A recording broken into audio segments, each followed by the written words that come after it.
Now let's talk a little bit about some of the possible causes and risk factors for developing compassion fatigue. One of the things that we know that can be a risk factor for developing compassion fatigue is someone's personality or temperament. We do know that having high levels of empathy and compassion can definitely be risk factors. Now, there is a difference between empathy and compassion. So, empathy is the ability to put yourself in someone else's shoes or paws, so to speak, where compassion is the desire to do something about it. It's basically empathy in action.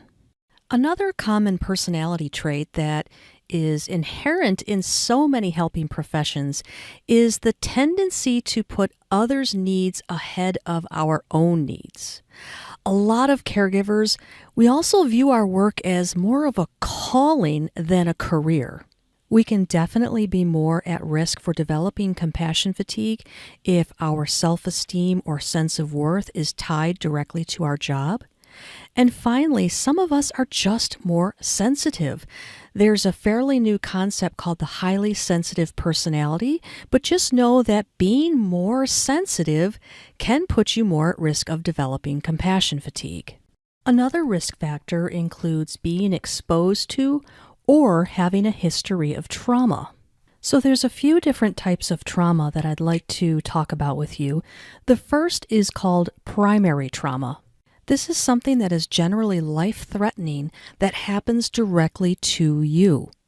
This might include childhood abuse or neglect, a sexual assault, being involved in a natural disaster, a car accident, a head injury, something that directly impacts you and threatens your life.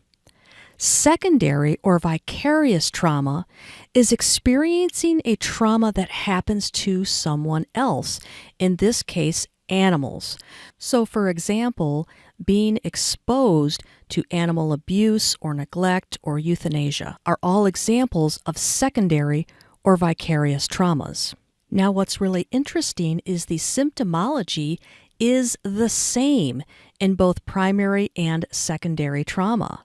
And according to Figley, compassion fatigue really is comparable to PTSD. And you might have noticed a lot of the symptoms that we talked about in the beginning of this course are the same symptoms of PTSD. Now, is it possible to have compassion fatigue and PTSD? And the answer is yes.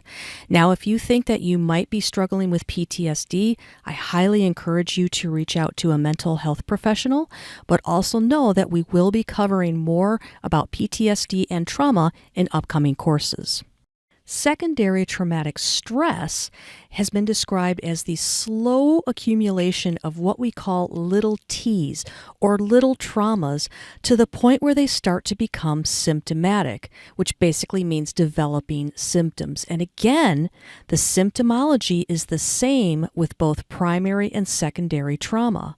So it's really important not to dismiss secondary trauma involved in this line of work. So I want to circle back to something Okay. that you said about trauma and animal care workers. And Mhm. you said that basically these people deal with trauma directly and Mhm. indirectly, right? Mhm. So we talk about euthanasia, animal abuse, animal neglect. And I don't know if people realize that those are traumatic things that you encounter. And so Yes. can you kind of talk about the difference between, because I think a lot of Mhm. people discount those. Well, that didn't happen to me, so, Mhm. that's not traumatic. Can you kind of explain the difference between primary and secondary trauma? Let me give you an analogy. You smoke a cigarette and breathe in the smoke, and you blow the smoke into someone's face and they breathe in. It's still smoke, isn't it? It's I still love it. trauma. Love it. Yep. Still trauma.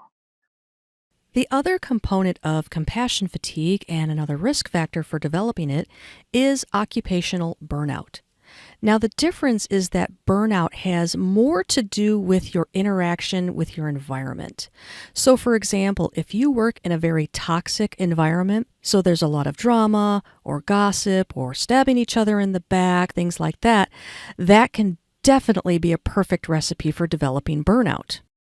So we'll dive deeper into burnout in a future course, but just know that there are basically three main dimensions to burnout.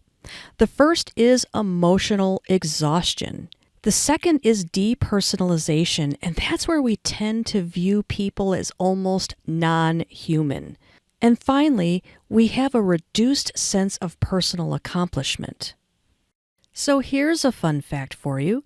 When someone is exposed to secondary trauma, they become less resilient against developing burnout. And when they're burned out, they're less resilient to the effects of secondary trauma. So that's why it is so important and why I'm going to be stressing building resiliency throughout all of these courses. Viktor Frankl was a Holocaust survivor and author of the book Man's Search for Meaning, which recounts his experiences of the Nazi death camps that claimed the lives of his family. Frankl once said, "What is to give light must endure burning." He argued that while we can't avoid suffering, we can find ways to cope with it, move on from it, and ultimately find meaning. If there's one other thing that you take away from this course, is that there is a difference between pain and suffering. The reality is your work will be painful at times, but that doesn't mean you have to suffer. I can't offer you a cure for compassion fatigue. There is going to be pain. But what I can offer you is the opportunity to find coping skills, to move on from it, and to find meaning.